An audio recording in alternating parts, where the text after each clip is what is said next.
Brigade Palpitaire, 1 BHK, 2 BHK, 3 BHK flats available. Burigere Cross, Bengaluru. Please contact this number. First 25 రోజులు clue లేదు. రెండో రోజు వచ్చేటప్పటికి sir సాయంత్రానికి మాకు ముందు బాడీ ట్రేస్ అయింది.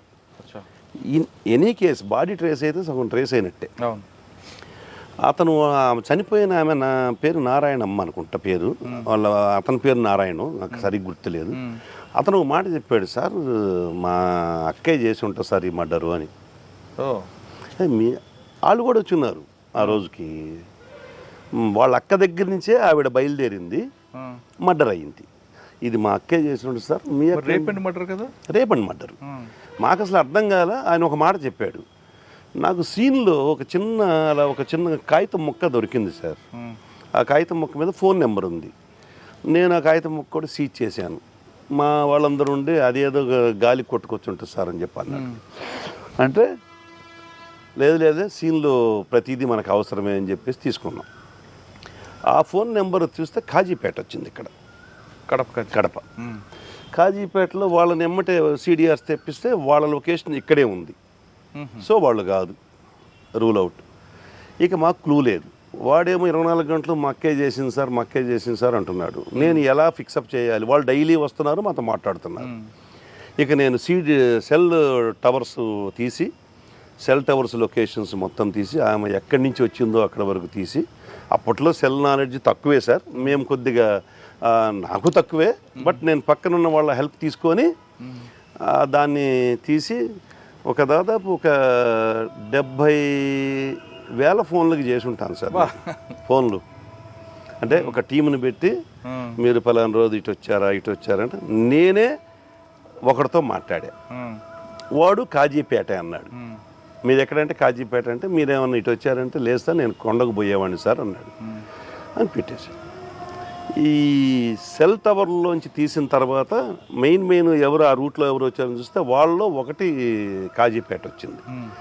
ఇక కాజీపేట లింక్ ఉందని చెప్పేసి మేము వెళ్ళి అసలు ఆ ఫోన్ వాడిని, ఏదైతే ఫస్ట్ ఫోన్ ఉందో ఆ ఫోన్ వాడి దగ్గరికి వెళ్ళాం. వాడుండి ఇది పలానా వాడుకి ఇచ్చాను సార్ నేను అన్నాడు. ఏం సార్ అంటే, వాడి కోసం వచ్చారంటే నాకు చెప్పండి సార్ ఏందో అన్నాడు. ఏం లేదు, ఈ విధంగా మా దగ్గర జరిగిందంటే, సార్ మర్డర్ సంగతి నాకు తెలియదు కానీ సుమోలో అయితే వచ్చిన మాట కరెక్ట్ సార్ అన్నాడు. సుమోలో అయితే వచ్చిన మాట కరెక్ట్ అన్నాడు. ఇక వెళ్ళాం, వాడిని పట్టుకున్నాం. నాకు అసలు తెలియదు అంటాడు. మొత్తం చెప్తే క్లియర్గా అడ్మిట్ అయ్యారు. వాళ్ళ అక్క కూతురు, వాళ్ళ కొడుకు. ఈ అక్క కూతురు ఫోన్ చేసి వీళ్ళని ట్రాప్ చేసి, కాజీపేట వాళ్ళని, తను ఏదో ఎస్ఐగా ఫోన్లో ట్రాప్ చేసి, వాడు ఎస్ఐ అనుకోనే వచ్చాడు. సుమోలో బయలుదేరి వచ్చి ఆవిడ్ని అప్పటికే మత్తుమందు కలిపిన డ్రింక్ తాపిచ్చి తీసుకొని వచ్చి 4 నిమిషంలోకి వచ్చి చంపేటప్పుడు 4 పట్టుకుంటారు, రేప్ చేస్తాడు. ఇలా జరిగింది. అది ఎందుకండి ఆమె ఎందుకు చేసింది? యాక్చువల్గా ఈమె ఎవరైతే చెల్లెలు ఉందో, చెల్లెలు ఆమె భర్తని ఇల్లీగల్ కాంట్రాక్ట్తో పెట్టుకుంది. ఎవరు చెల్లెలు? ఇప్పుడు చచ్చిపోయిన ఆవిడకి ఈ అక్క భర్తకి, అంటే ఆమె చెల్లెలే, ఈమె భర్తకి ఇల్లీగల్ కాంట్రాక్ట్ ఉంది చనిపోయిన ఆమెతో. అతను ఈమె కోసం చీమకుర్తి వెళ్తూ, చీమకుర్తిలో దారిలో యాక్సిడెంట్ అయి చచ్చిపోతాడు. వాళ్ళ ఫ్యామిలీ వీధిని పడింది. అతను కొద్దిగా మంచి పాలిష్డ్గా బతికినోడు పొలిటికల్గా. అతను చనిపోవడంతో వీళ్ళు ఆ కూతురికి కొడుక్కి ఏం వల్లే చనిపోయాడు అనేది పడి మెత్తగా మంచితంగా చనిపోయిన 4 రోజులకి జరిగింది. ఆ కూతురు ఎందుకు మరి తీసుకుందండి? ఎస్ఐగా ఎందుకు యాక్ట్ చేసింది? ఈమె చంపలేదు, ట్రాప్ చేసింది సెక్చువల్గా. అంటే మనం అనకూడదు, ఆమెని సెక్చువల్గా ట్రాప్ చేసింది వాడిని. ఈ కాజీపేట వాడిని. ఏదో ఒక ఫోన్ నెంబర్స్ వాళ్ళ ఎవరెవరియో నెంబర్లు దొరికినప్పుడు ఒక నెంబర్ ఆమెకు దొరికింది. ఇక రెగ్యులర్ కాంటాక్ట్ చేస్తూ అతనితోటి, నువ్వురా, నేను నీకు ఫస్ట్ మర్డర్ అని తెలియదు అతనికి, రా ఒకసారి మనం కలుద్దామని చెప్పి పిలిచి, నువ్వు 4 తీసుకొచ్చుకో, కొద్దిగా నాకు డబ్బులు ఇవ్వాలి, ఆ డబ్బులు వసూలు చేయాలి కొద్దిగా అని చెప్పేసేసి అని పిలిపిస్తుంది. పిలిపించిన తర్వాత వాళ్ళకి మందు దాపి ఒక 25,000 రూపాయలు డబ్బులు ఇచ్చి చంపిస్తుంది. ఇది case life conviction. Super. Life conviction. కోర్టులో వీడికి కాజీపేటానికి అక్కడికి వచ్చే వరకు మర్డర్ చేస్తాం తెలీదు. అక్కడికి వచ్చినప్పుడు తెలియదు, కానీ అక్కడికి వచ్చిన తర్వాత 25,000 ఇచ్చి చంపేమని చెబితే చంపేశారు ప్లస్ రేప్ చేసేసాడు. చంపిద్దరు రేప్ చేశారా? వాళ్ళు పట్టుకుంటారు, ఈడి పనిలో ఈడుంటాడు, వాళ్ళ పనిలో ఒక పక్క ఆమె ఏమో చున్నీ పట్టుకుంటాడు, ఆవిడ పక్కా ఉంది. ఆవిడికి లైఫ్, అతనికి లైఫ్, అతనితో పాటు వచ్చిన ఇద్దరికి లైఫ్. సూపర్. అది భలే కేసు. ఆ కేసులో నాకు మనస్తృప్తి ఏంటంటే డిటెక్షన్ కాదు, ఆ సూమో డ్రైవర్ని అప్పుడు రఘురామరెడ్డి ఎస్పీ గారు, మా కుల్ రఘురామరెడ్డి గారు, ఆ డ్రైవర్ని కూడా పెట్టమంటారు సార్. నేనుండి లేదు సార్ అతనికి తెలియదు, అతని వాయిస్ రికార్డు కూడా ఉంది, ఏదో డబ్బులు వసూలు చేసుకోవడానికి వాళ్ళని తీసుకొచ్చి దించిపోయి నీ బాడుగు నీకు ఇస్తానంటే వచ్చాడు, అతను దీనిలో విట్నెస్ సార్, ప్రైమ్ విట్నెస్, అతను బండి ఆడపెట్టి వాళ్ళు పోయి లోపల పోయి చంపుతారు అని ఆయనతో పోట్లాడా. ఆయన ఎట్టి పరిస్థితుల్లో పెట్టాల్సిందే అంటాడు. నేను ఒకరోజు పర్సనల్గా వెళ్ళి ఎవరికైనా ఇచ్చేయండి సార్ ఈ కేసు, నేను పెట్టలేను సార్ అతన్ని అని చెప్పి అడిగాను. ఎందుకంటే నాకు కూడా బాధేస్తుంది, అన్యాయంగా మర్డర్ కేసు, ఏదో చిన్న పెట్టి కేసు అన్నా కూడా తప్పే, కానీ ఎందుకు డ్రైవర్ మీద అంటే డ్రైవర్ ఆయనకేం లేదు, వాడు కూడా ఇన్వాల్వ్ అయ్యాడు, కాజీపేట నుంచి వచ్చాడు కదా, వాడెందుకు అంటే మేము ఏదైనా చెబితే ఆఫీసర్స్ ఒక సెకండ్ యాంగిల్లో కూడా చూస్తారు, ఏమన్నా వీడియో ఏమన్నా. నేను అది కూడా చెప్పాను సార్, నేను దాని ఓన్లీ కాదు సార్, మీరు కావాలంటే ఇంకెవరికైనా ఇచ్చుకోండి సార్ అంటే లేదు ఇంత ఎందుకు అంటే లేదు సార్ అతను అన్యాయం చేయడం నాకు ఇష్టం లేదు సార్ అంటే, సరే చివరికి అతని ఎవిడెన్స్ నా ఎవిడెన్స్ మీద వాళ్ళకి లైఫ్ పడింది. అంటే సాటిస్ఫాక్షన్ అది. ఈ డిటెక్షన్ చేయకపోయినా పర్లేదు, కానీ ఒకరిని అన్యాయంగా మనం పంపించలేకపోయి వాడి వల్ల మన కేసు కూడా సక్సెస్ అయింది. సక్సెస్ రేటు మర్డర్ కేసులో రావడం బాగా అరుదు సార్. నా దాదాపు 7-8 కేసుల్లో కన్విక్షన్లు వచ్చినాయి. సార్ మన గురువు గారి అక్కడ అయిపోయిన తర్వాత నన్ను సంతమాగుల నుంచి లేపినప్పుడు ఈయన ఎస్బీ ఇన్స్పెక్టర్ గారు, అప్పుడు విశ్వజిత్ గారు ఎస్పీ గారు, ఆయన ఎస్బీ ఇన్స్పెక్టర్ అయితే నేను ఆయన దగ్గర మళ్ళీ ఎస్బీఎస్ అయింది. ఆయనే నన్ను 6 నెలల పాటు ఉంచుకున్నాడు. 6 నెలల తర్వాత నన్ను ఖమ్మం పంపించాడు ఎస్పీ గారి చెప్పి, ఖమ్మంకి ఒక మంచి ఎస్పీ కావాలి, ఎస్ఐ కావాలని అంటే మన సంఖలో పెట్టుకొని మనం అంతా ఎదుగుతున్నాం సార్, మా వాడు ఉన్నాడు కదా మా ఎస్బీఎస్ఐ అని చెప్పి వేయించాడు. అక్కడి నుంచి మళ్ళీ ఇటు వచ్చేసాం. తర్వాత నాకు ఆయనతో ఇక సంబంధం లేదు, ఎవరితో గురువుగారితో ఎక్కడున్నా మాట్లాడుకుంటా. అతను 70 ఏళ్ల వయసులో టైప్ చేస్తాడు సార్ కంప్యూటర్, ఆయన చేసిన స్పీడ్గా ఇప్పుడున్న కుర్రోళ్ళు చేయలేరు సార్. అంత గొప్ప లక్ష్మీపుత్రుడు సరస్వతీపుత్రుడు. అతనుకున్న ధైర్యము 100 మంది గుండెలతో సమానం సార్, అంత ధైర్యవంతుడు, నాకు మార్గదర్శకుడు. అంటే కేవలం ఇంకోలు ఎస్బీ కంటిన్యూ అయింది. తర్వాత నేను కొన్ని ఇబ్బందులు పడ్డాను, ఆ ఇబ్బందుల్లో ఆయన దగ్గరే ఉండేవాడిని. పోయి ఏం ఇబ్బందులు పడ్డారు? నేను పొదిల్లో ఉండగా సస్పెన్షన్కి గురయ్యాను. ఎందుకు? మంచి కేసు చేశారు కదా కన్విక్షన్. అసలు మేము ఇప్పుడు వాటి గురించి ఎక్కువ మాట్లాడకూడదు సార్. అన్యాయంగా సస్పెండ్ అయ్యాను. సస్పెండ్ అయిన తర్వాత అందరూ కలిసిపోయి మామూలు ఎవరైనా సస్పెండ్ అయితే పలానా ఆయన దగ్గరికి పోయి సార్ ఏదో సాయం చేయండి సార్ అంటారు. నేను పోలేదు సార్, నేను డైరెక్ట్ డీజీ గారి దగ్గరికి వెళ్ళాను. ఎవరా డీజీ గారు? అప్పుడు మన ప్రసాదరావు గారు, ఉమ్మడి ఆంధ్రప్రదేశ్ ప్రసాదరావు గారి దగ్గరికి వెళ్తే వాళ్ళు కూడా ఏం సస్పెండెడ్ ఆఫీసర్ అని కానీ కొద్ది తక్కువగానే చూస్తారు. ఎవరినైనా తక్కువగానే చూస్తారు. సగం చచ్చిపోయినట్టే సార్ సస్పెండెడ్ అసలు ఆఫీసరు, సగం తక్కువగా చూస్తారు సొసైటీలో కూడా. పక్కన పెట్టిన మీ డిపార్ట్మెంట్ ఏదైతే మాత్రం 80% వాళ్ళని చులకగా చూస్తారు. సార్ అక్కడ నాకు యోగానంద్ గారు హైదరాబాద్లో, యోగానంద్ మంచి ఆఫీసర్. నేను ఆయనకి తెలియదు ఫిజికల్గా, కానీ నా పేరు తెలుసు పక్కన ఉన్న వాళ్ళ ద్వారా. నేను సస్పెండ్ అయితే ఆయన అడిగా అంటే వెంకటేశ్వర రాలేదేంది అని. మా గురువు గారు నరహరి గారు అని చెప్పాను కదా, నరహరి గారు ఫోన్ చేసి యోగానంద్ సార్కి ఎందుకు కలవలేదంటే, ఏం కలవమంటారు సార్, తప్పుడు వాడిలాగా నేను పోయి ఏం కలవమంటాను అంటే, లేదు సార్ దగ్గరికి పోను. నేను వెంటనే సార్ దగ్గరికి వెళ్ళాను. సార్ తన ఇంట్లో భోజనం పెట్టి, తన ఇంట్లో మేడం గారు వండిన భోజనం పెట్టి తన కారులో తీసుకొని పోయి ఉమేష్ రాఫ్ అడిషనల్ డీజీ గారు ఆయన దగ్గరికి తీసుకెళ్ళాను. ఆయన దగ్గరికి పోతే నేను ఆయన దగ్గరికి పోయే ముందు నేను కూడా కొద్దిగా పెడే సార్, నాకు 2 నిమిషాలు ఆయన మాట్లాడటానికి సమయం ఏమని చెప్పాను సార్ అని చెప్పాను. సార్ వెళ్ళి నేరుగా ఆయనకి డీజీపీ ఆఫీస్లో ఎంత గౌరవం అంటే మీరు నమ్మరు సార్, ఆయన వస్తుంటే ఆయనకి ఇంటర్వ్యూ ఉంటుంది, బయట సిట్టింగ్ ఉంటుంది సార్. ఏదన్నా ఆఫీస్కి వెళ్ళాలంటే ఐజీ గారి దగ్గరికి వెళ్ళాలంటే డైరెక్ట్గా వెళ్ళిపోవటం sir. Such a great fellow. నాకు అసలు గుండె అట్ట పొంగిద్ది ఆయన చూస్తే.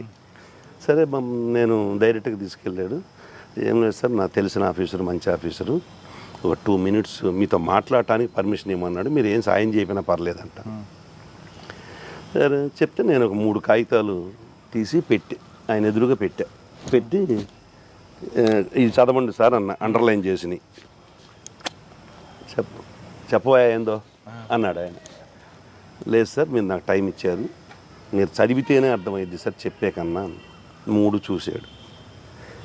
ఫోన్ చేసి ఆ కన్సర్న్ ఆఫీసర్ని అడిగాడు, మేము మీ ఇష్టం వచ్చినట్టు చేయటమేనా అంటే. ఆఫీసర్లో కూడా గట్టి ఆఫీసర్లు ఉన్నారని చెప్పుకోవడానికి ఇది ఒక నిదర్శనం. ఆయన రిటైర్ అయిపోయి కూడా ఉన్నారు, చెప్పాల్సిన అవసరం కూడా లేదు. రీసెంట్గా సార్ మా దగ్గరికి వచ్చారు, ఉమేష్ షరాఫ్ గారు. మరుసటి రోజు మధ్యాహ్నానికి రిలీవింగ్ ఆర్డర్ ఇచ్చేసారు సార్. నాకు అలా వచ్చింది రిలీవింగ్ ఆర్డర్. సీనియర్స్ సపోర్ట్ చేస్తారు, క్యారెక్టర్ని బట్టి చేస్తారనేది నాకు. కానీ సస్పెండ్ ఎందుకు చెప్పట్లేదు మీరు? సస్పెన్షన్కి రీజన్స్ సార్, నేను ఒక సివిల్ మ్యాటర్ వచ్చింది సార్ పొదిల్లో. అది త్రూ పెద్ద ఆఫీసర్ నుంచి వచ్చింది, ఎవరైతే నన్ను చేశారో వాళ్ళ దగ్గర నుంచి వచ్చింది. అది ఎస్పీ గారి ద్వారా, ఎస్పీ గారు డిఎస్పీ ద్వారా వచ్చింది. నాకు దగ్గరికి కూడా రాలా. డిఎస్పీ గారు నన్ను తీసుకొని పోయాడు, నా లిమిట్స్ కాబట్టి. ఆ సైట్ ఆ దొనకొండ వెళ్ళాం. అప్పుడు కొత్తగా ఆంధ్రప్రదేశ్ రాజధాని దొనకొండ అని వినపడుతుంది బాగా. ఆ దొనకొండ ల్యాండ్ నా కర్మకాలి. నాకు అది ఎప్పుడు నైట్ మేర్ సార్, నాకు ఆ రాజధాని అనేది నేను అసలు మర్చిపోలేని ఇన్సిడెంట్.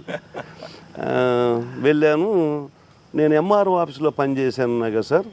ఆ దొనకొండ ఎంఆర్ఓ నేను పనిచేసేటప్పుడు యూడీసీ, వాడు అక్కడ ఎంఆర్ఓ. అనా అనుకుంటా మాట్లాడుకున్నాం ఇద్దరం. దీని రికార్డ్ అంతా తీయించాను. వాళ్ళ మనుషులు కూడా వచ్చారు. ఓ పవర్ఫుల్ లేడీ కూడా వచ్చింది. పవర్ఫుల్ లేడీ వచ్చింది. వాళ్ళ పార్టీ, ఆఫీసర్ పార్టీ. ఆఫీసర్ ఏ పార్టీయో? ఆఫీసర్ పార్టీ నేను చెప్పేది మీకు అర్థం కావాలి. Officer party, powerful lady. నా పార్టీ కాదు, పొలిటికల్ పార్టీ కాదు, ఆఫీసర్ పార్టీ. వచ్చి కూర్చున్నారు. ముందు రికార్డ్ అంతా తీయించాను సార్. ఆఫీసర్ ఎవరో సార్ ఇప్పుడు వద్దులేండి సార్. ఉన్నారు ఇప్పటికీ ఉన్నారు. వారు కూడా మాలాగానే ఇబ్బందులు పడతా ఉన్నారు. అవునా? భగవంతుడు ఉన్నాడు కదా సార్. ఇంటి ఇచ్చారు మీరు.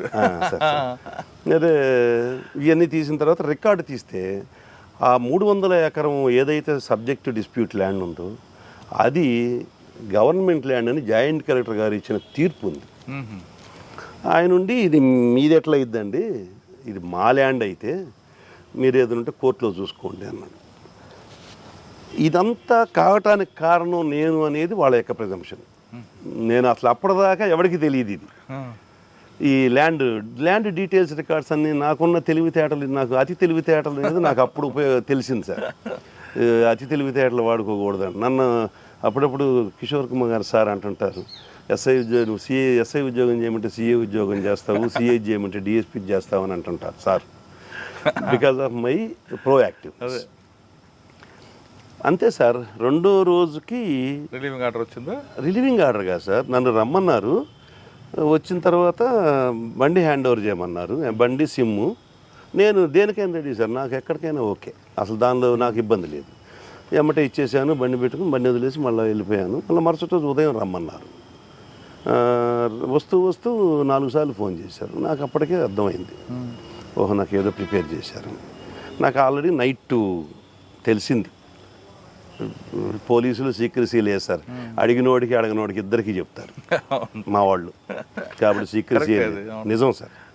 రాత్రి తెలిసింది. పొద్దున పోగానే అడిషనల్ ఎస్పీ గారు ఉండి సర్వ్ చేశారు. తీసుకున్నాను, జేబులో పెట్టుకుని. ఏంటి చదవవా అన్నాడు. మీరు చేసిన అన్యాయాన్ని చదవటం ఎందుకు సార్, ఇది చేసిన నా కొడుకుని వదిలిపెట్టను నేను. చేసిన వాళ్ళు ఉన్నారు. మా ఎస్బీ ఇన్స్పెక్టర్ ఒకడు ఉన్నాడు, మా బ్యాచ్ మేట్ అప్పుడు, తిరుమల రావు అని, ఇప్పుడు డిఎస్పీ అయ్యాడు మొన్నే. సరే అతని పాత్ర కూడా కొంత ఉంది. ఏదైనా ఆఫీసర్ డెసిషన్ ఉన్నప్పుడు అతను కూడా ఏం చేయలేడు, కాబట్టి నేను అతన్ని ఫైన్ ఫాల్ చేయలేను. బట్ ఆర్డర్ చేతిలో పెట్టారు. అప్పటికి నేను ప్రకాశం జిల్లాలో ఒక వెలుగుతున్న police officer, law and order ఆఫీసర్గా. ఒక్కసారిగా పాతలానికి పడిపోయా. అయ్యో అప్పుడు మళ్ళీ మా గురువు గారు మీరు పృథ్వీనారాయణ గారు, ఇక నా టైం ఎవరన్నా జనరల్గా సస్పెన్షన్లో కానీ ఖాళీగా ఉంటే ఇళ్ళ కాడో లేకపోతే తిరుగుతారు, లేదంటే దాక్కొని ఉంటారు. నేను 24 hours పృథ్వీనారాయణ గారి ఇంట్లోనే ఉండేవాడిని. విజయవాడలో విజయవాడ, గుంటూరు, ఆయన 2 అవును. నాది డైలీ చూసుకునేవాడిని. నా దానిలో ఉన్న లోతుపాతులు అన్ని రికార్డు ఇక బిల్డప్ చేసుకోవటము, మేమిద్దరం కూర్చొని కొట్టుకోవటము. కాసేపు ఆయన లాయర్ ప్రాక్టీస్ చేస్తుంటాడు, కోర్టుకి వెళ్తాము, ఇక ఆయనతో పాటు తిరుగుతా.